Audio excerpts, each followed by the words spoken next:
Son nom est Jésus-Christ. Alors, élevons celui qui est assis sur le trône de gloire. Shalom à tous, moi c'est le frère Ken Bayo, votre frère. Dans 5 minutes de partage aujourd'hui, j'aimerais nous entretenir avec vous sur un thème bien. Dieu est en train de parler à Jérémie. C'est dans Jérémie 29, 11, la Bible dit ceci. Je lis avec ma version ma version Second 21. La Bible dit ceci. En effet, moi je connais le projet que j'ai formé pour toi, déclare l'Éternel, projet de paix et non de malheur, afin de vous donner un avenir meilleur. Aujourd'hui, bien-aimé, j'aimerais te parler de ce que Dieu a pour toi, de ce plan merveilleux qu'il a toujours eu pour toi. J'aimerais dire à une personne tout simplement que ta relation avec Dieu, ce n'est pas quelque chose qui a commencé aujourd'hui. Ta relation avec Dieu, c'est quelque chose qui date de très longtemps. Car dans Romains 8, la Bible nous dit ceci, c'est qu'il a connu d'avance, il les a prédestinés à être semblables. Le verbe connaître, c'est entrer en intimité avec une personne afin de lui communiquer certains avantages, certaines faveurs. Aujourd'hui, peut-être tout ne marche pas. Quand tu te regardes, quand tu vois autour de toi, rien ne marche. Tu es comme Gédéon. Écoute ce que l'ange est en train de dire à Gédéon, Gédéon voyant héros. Gédéon est en train de faire allusion au PEC. Gédéon est en train de faire allusion au combat. Gédéon est en train de faire allusion à tout ce qu'il a perdu, à sa corpulence, à sa masse, à sa taille, à la petitesse de sa famille. Peut-être c'est le cas aujourd'hui, c'est ton cas aujourd'hui, j'aimerais le dire. Mais j'aimerais te dire une chose, lorsqu'on voit une guitare, on peut te dire que pour qu'une guitare soit complète, il faut qu'on voie le 4 cordes. Mais tu peux toutefois manquer une corde. Cela ne veut pas dire que la guitare ne va pas sortir un bon son. Laisse-moi te dire que c'est question de celui qui est en toi, c'est question de la personne qui se trouve au-dedans de toi. Peu importe le moment, peu importe les choses que tu peux connaître, que tu peux rencontrer aujourd'hui. J'aimerais te dire tout simplement que le Dieu qui t'a forgé, le Dieu qui est entré en intimité dans l'éternité avec toi, c'est lui qui est entré en intimité avec toi dans l'éternité. Parce que ton histoire ne date pas d'aujourd'hui. Il est en train de dire à Jérémie, je t'ai connaissé depuis le sang de ta mère. Je t'ai connaissé avant que tu ne naisses. Ce qui veut dire en d'autres termes que toi, tu n'es pas un hasard. Toi, tu n'es pas quelque chose qui est venu comme accompagner les autres. Toi, tu n'es pas comme une pierre, mais tu es la lettre écrite par Dieu. J'aimerais te dire que Dieu a un projet pour toi. Dieu a un plan merveilleux pour toi. J'aimerais rassurer une personne. On pouvait parler de Sarah. Quand vous voyez l'âge de Sarah, quand vous voyez l'âge d'Abraham, on pouvait parler d'Élisure. Ce sont deux personnes qui ne pouvaient pas donner naissance, scientifiquement parlant. Tout ne semblait pas marcher. Raison pour laquelle je t'ai parlé de la guitare. Donc on peut voir la guitare avec 3 cordes. Mais cela ne veut pas dire que ça ne va pas donner un bon son.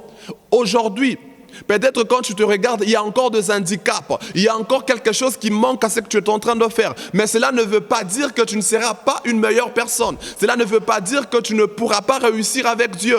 Je te parlais de Gédéon. J'étais en train de dire que Gédéon pouvait regarder Gédéon pouvait regarder ce qui ne marche pas. Gédéon pouvait faire allusion à la petitesse de sa famille. Car le nom qu'il pouvait entendre, quand l'ange pouvait l'appeler Gédéon voyant héros, cet homme pouvait se dire, mais pourquoi cet homme m'appelle voyant? Pourquoi cet homme est en train de m'appeler à ces noms-là? Mais malgré le défaite, malgré tout ce que nous avons rencontré, malgré les vicissitudes, les problèmes que nous avons connus, mais cet homme m'appelle à ces noms-là. Donc Gédéon pouvait regarder ce qui ne marchait pas autour de lui. Aujourd'hui, j'aimerais que tu te rassures. Aujourd'hui, j'aimerais que tu comprennes au moins que Dieu est avec toi. Peu importe les choses qui ne semblent pas marcher. L'absence, par exemple, de victoire dans ta vie ne veut pas dire que Dieu n'est pas avec toi. Quand tu vois que tout est calme, tout ne semble pas marcher, cela ne veut pas dire que Dieu est contre toi. Laisse-moi te dire qu'il y a un plan. Il y a un plan. Ce plan-là, ce n'est pas un homme qui l'a conçu, mais c'est un Dieu créateur de toutes choses. C'est le Dieu qui est capable de toutes choses. C'est ce Dieu-là qui a conçu ce plan merveilleux pour toi. Bien-aimé, je suis en train de te parler de Sarah. Cette femme avait 90 ans. On pouvait parler d'Élisure. Normalement parlant, elle ne pouvait pas concevoir. Elle ne pouvait même pas mettre au monde. Mais j'aimerais te dire tout simplement que la promesse de Dieu est capable d'amener à l'existence les choses qui n'existent pas. La Bible est en train de dire dans Hébreux, que c'est lui qui a fait la promesse est fidèle. Bien aimé, la fidélité de Dieu fait en sorte que ce qu'il a dit va certainement s'accomplir dans ta vie. C'est lui qui a conçu ce plan merveilleux pour toi. C'est lui qui t'a envoyé ici sur terre. Laisse-moi te dire que les choses qu'il a déposées en toi vont trouver raison, vont vivre, vont naître de toi. C'est juste question de temps. Laisse-moi te dire, lorsqu'on voit la chenille, en quelque sorte, on peut se dire que non, cette chenille va rester telle qu'elle. Mais après un temps, on peut voir le zèle, on peut voir la démangeaison et nous donner un papillon. Alors, j'aimerais juste te rassurer, j'aimerais te dire que tu n'es pas n'importe qui. J'aimerais t'annoncer la bonne nouvelle aujourd'hui, c'est qu'il y a un plan merveilleux sur ta vie.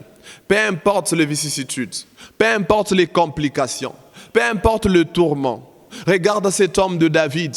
À un moment donné, lorsqu'il a reçu la prophétie, lorsqu'il a reçu la promesse qu'il sera roi un jour. Mais quand vous regardez cet homme, tout était compliqué, tout était chaotique autour de lui. Saül pouvait le pourchasser, mais il n'a jamais cessé de croire dans ce que Dieu lui a dit. Bien aimé, j'aimerais te dire, tu n'as pas intérêt à abandonner. Tu n'as pas intérêt à abandonner ce que Dieu t'a déjà révélé dans l'intimité. Tu n'as pas droit à t'inquiéter de ce qui t'arrange si le Dieu créateur de toutes choses est à tes côtés. Tu n'as pas droit de te plaindre, ni d'avoir peur, ni de paniquer, ni de promener le regard inquiet face à ce que tu es en train de rencontrer en ces moments. Mais j'aimerais te dire tout simplement que c'est lui qui a fait la promesse et fidèle. C'est lui qui a conçu le projet de paix pour toi et fidèle. C'est un Dieu qui n'a jamais reculé. C'est un Dieu qui n'a jamais abandonné qui que ce soit. Tout ce que tu as à faire, c'est attendre. Oh, Habakkuk est en train de dire, je t'ai à mon poste. Bien aimé, reste à ton poste. Attends la prophétie, attends la promesse, car elle s'accomplira certainement. Le plan merveilleux de Dieu sur ta vie va s'accomplir certainement. Peu importe ce que tu es en train de voir, peu importe les combats que tu es en train de voir autour de toi. La Bible est en train de dire, mieux vaut un chien vivant qu'un lion mort. Tu n'as pas droit de désespérer aussi longtemps qu'il y a encore un projet sur ta vie. J'aime ce que Luc est en train de dire. Luc 4, le verset 18, la Bible dit ceci. Que l'Esprit de Dieu est sur moi, il m'a oint pour annoncer la bonne nouvelle. Il m'a oint pour libérer le captif. En d'autres termes, l'onction sur toi te donne des capacités de réussir dans la mission que Dieu t'a confiée. Je suis en train de te dire que tu étais la lettre écrite par Dieu. C'est que l'onction qui se retrouve sur toi va rencontrer le besoin. Oh, tu es la solution à un besoin quelconque. Tu es la réponse à une question. Tu fais l'objet de la prière d'une personne dans ces lieux. J'aimerais te dire tout simplement que tu n'as pas à t'inquiéter aussi longtemps que le projet est encore valable. C'est lui qui détient le projet pour toi. Ce n'est pas un homme, c'est un Dieu créateur de toutes choses. Ma soeur, mon frère, de partout là où tu te trouves, j'aimerais te dire que reste confiant.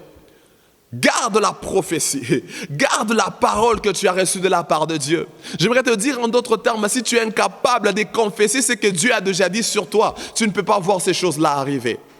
Tu n'as pas à t'inquiéter. J'aimerais clôturer mon message de 5 minutes en disant ceci.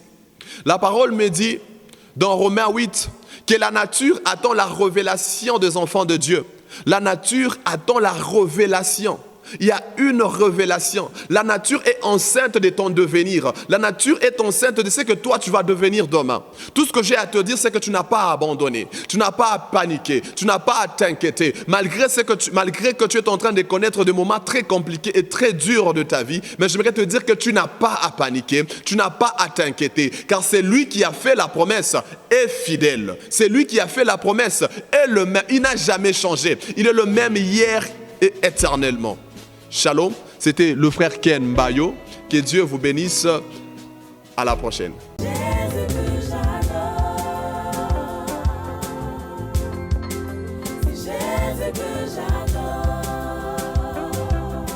Son nom est Jésus-Christ. Alors, élevons celui qui est assis sur le trône de gloire.